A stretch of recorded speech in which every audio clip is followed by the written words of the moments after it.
ada. Kalau orang su infus, gento, ada. Tidak ada, pasti kidung jemaat, paling top kidung jemaat. Ya Tuhan. Suara dua, susun bisa layan. Tidak ada bagi suara pun dia dengan sendirinya dua. Ya Tuhan. Maksud saya, kalau kita masih sehat, masih kuat, nyanyi betul. Dengar khotbah betul. Baca Alkitab betul. Karena saya lihat banyak orang susah baru dari pamel khotbah. Nabi khotbahnya 1.400, 1.500 khotbah di channel. Tanda suami, tanda dia lain. Dengar khotbah terus. Tapi yang pamel ada berdiri di muka langsung, dia kurang beri perhatian. Celaka ini. Saya punya kekhawatiran. Semoga Tuhan punya perasaan tidak seperti saya. Tapi kadang-kadang Anda tahu seperti topik kita, Allah itu curahkan hatinya melalui hamba-hambanya loh. Yang saya takut Tuhan dia munafik. Kau begini baru kau tahu lagu rohani itu penting. Kau begini baru kau tahu dengar khotbah itu penting. Begini lama kau tanganga saja. Bisa saja. Amin Bapak Ibu. Maka dari itu, berapa lama lagi? Jangan buang-buang waktu. Cinta dia betul-betul. Amin. Lalu Elia melanjutkan, berapa lama lagi kamu berlaku timpang dan bercabang hati. Kata timpang dari kata Ibraninya itu artinya mereka menari-nari. Menari-nari bukan senang, menari dalam kebingungan. Ini mau ke kiri atau ke kanan. Ini mau sembah Yahweh atau sembah Baal. Baal yang benar atau Yahweh yang benar. Bercabang hati, mendua hati, tidak pernah tenang kata Yakobus. Hati tidak pernah tenang. Dalam kondisi bercabang hati seperti inilah seruan pertobatan datang. Bapak Ibu, bagaimana? Ya, kalau Baal ini sekarang mungkin tidak ada. Kalau Baal ini kita ganti dengan uang. Karena Alkitab bilang jangan sembah Mamon. Mamon itu dewa uang. Dewa Baal mungkin sudah tidak ada sekarang, tapi dewa Mamon masih ada. Amin Bapak Ibu. Bahkan gara-gara uang ini orang bisa celaka, mengejar uang sampai korbankan iman. Makanya dalam 1 Timotius 6, 9 dan 10 ayat 9. Timotius bilang, Paulus bilang begini kepada Timotius. Tetapi mereka yang ingin kaya terjatuh ke dalam pencobaan, ke dalam jerat dan ke dalam berbagai-bagai nafsu yang hampa dan yang mencelakakan. Betul. Yang menenggelamkan manusia ke dalam keruntuhan dan kebinasaan. 10. Karena akar segala kejahatan ialah cinta uang. Ya. Sebab oleh memburu uanglah beberapa orang telah menyimpang dari iman. Menyimpang dari iman dan apa? Menyiksa dirinya dengan berbagai-bagai duka. Bapak Ibu jemaat, Baal sudah tidak ada, tapi dewa Mamon masih ada. Makanya Tuhan Yesus ingatkan, jaga hati kita ya, masalah harta. Karena berhala itu bukan hanya patung atau apa. Berhala itu ada yang bersifat tradisional, ada yang bersifat modern. Pokoknya definisinya idol atau idola atau berhala itu artinya apapun, siapapun yang berdiri di antara engkau dan Allah. Dan gara-gara dia hubunganmu dengan Allah menjadi rusak, itu berhala. Amin Bapak Ibu. Itu berhala. Saudara main handphone sampai lupa waktu. Kalau saudara pakai handphone catat khotbah, mantap. Saudara angkat handphone bikin story saat khotbah berlangsung, boleh. Saya perbolehkan. Tapi berapa banyak yang baca Alkitab tidak ada waktu. Tapi handphone telah jadi berhala.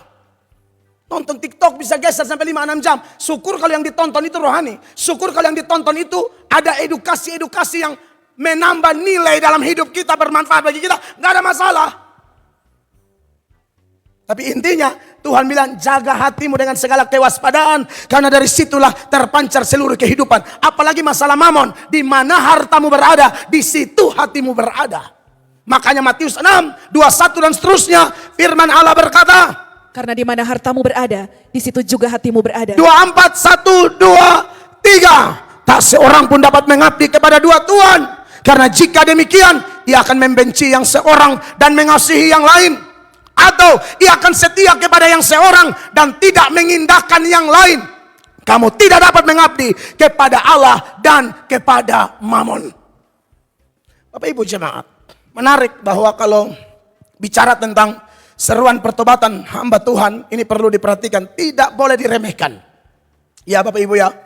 Apalagi kalau Bapak Ibu saya dan Bapak Ibu sekalian nih, aduh, kalau suruh maju satu-satu bersaksi, aduh kita tidak pulang Bapak Ibu.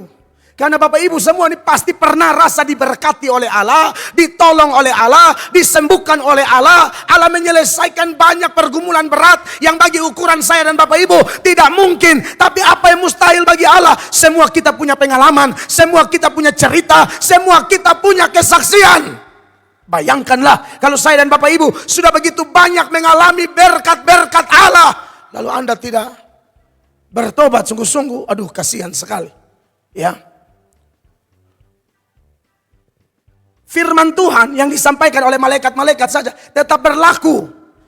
Yang taat dapat berkat, yang tidak taat dapat hukuman. Apalagi tentang Yesus. Yang dalam memberitakan Yesus disertai dengan tanda-tanda heran. Baru kita tolak dia, lalu menduakan dia. Aduh bahaya sekali. Bandingkan dengan Ibrani pasal 2 ya. Mulai ayatnya yang pertama. Dikatakan demikian. Karena itu harus lebih teliti kita memperhatikan apa yang telah kita dengar. Dengar apa-apa teliti, perhatian, koreksi kembali. Supaya kita jangan hanyut di bawah arus. Supaya kita jangan dihanyut di bawah arus. Termasuk khotbah gembala saudara. Harus diperhatikan. 2. Sebab kalau firman yang dikatakan dengan perantaraan malaikat-malaikat tetap berlaku. Ya. Dan setiap pelanggaran dan ketidaktaatan mendapat balasan yang setimpal. Betul. 3. Bagaimanakah kita akan luput Ya. jikalau kita menyia-nyiakan keselamatan yang sebesar itu. Yang mula-mula diberitakan oleh Tuhan dan oleh mereka yang telah mendengarnya. Kepada kita dengan cara yang dapat dipercayai. Sedangkan 4.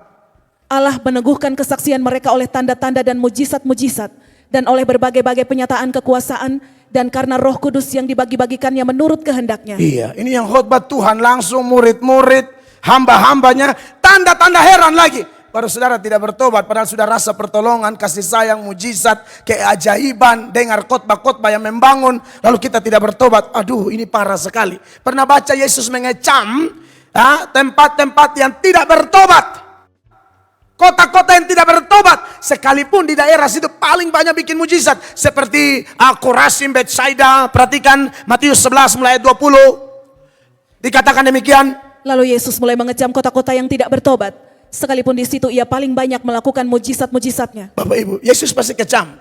Bapak Ibu yang sudah banyak dapat berkat, dapat pertolongan, lihat mujizat, tapi tidak bertobat, Anda dikecam oleh Tuhan. Saya hanya baca kasih, saya membacakan hati Tuhan bagi Anda. Saya mengkhotbahkan hati Tuhan. Allah mengecam orang yang tidak bertobat. Karena dia mau bertobat. 21.